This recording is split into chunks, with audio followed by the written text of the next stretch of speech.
Tara, lakad ka sa bayan ng Tawi-Tawi. Ating tuklasin ang kanilang magagandang tanawin at mayamang kultura na tsak ikaw ay mamamangha.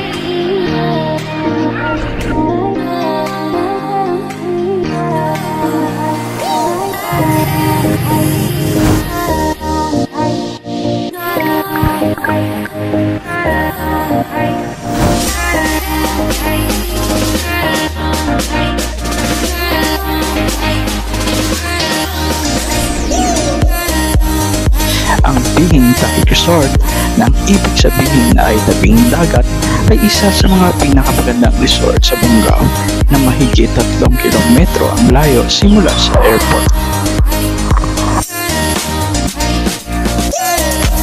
Para naman sa island hopping, ang una nating pinuntahan ay ang Panimbangan Island na matatagpuan naman sa Sapa-Sapa, Tawi-Tawi na may laking 1 square kilometer.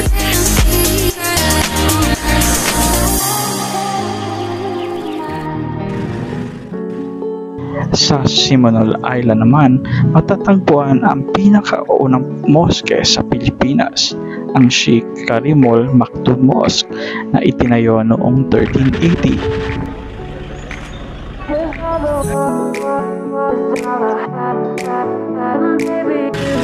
Kalapit lamang ng Simonol ang Sangay Siapo Island na maihatulad ko kahit pampano sa Maldives dahil sa nakatanging ito ang ganda.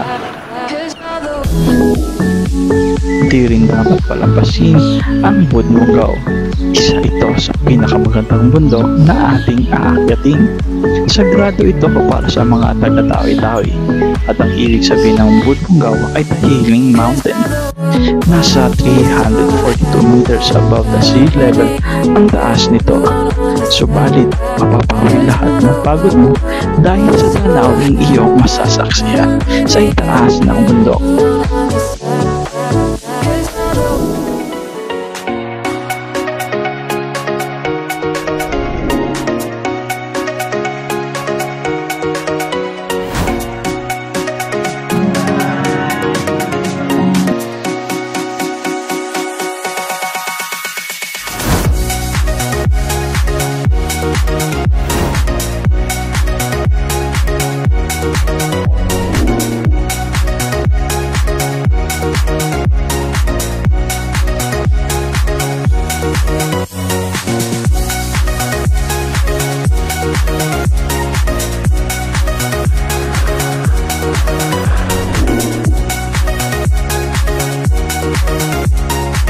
Tayo na sa Tawi-Tawi.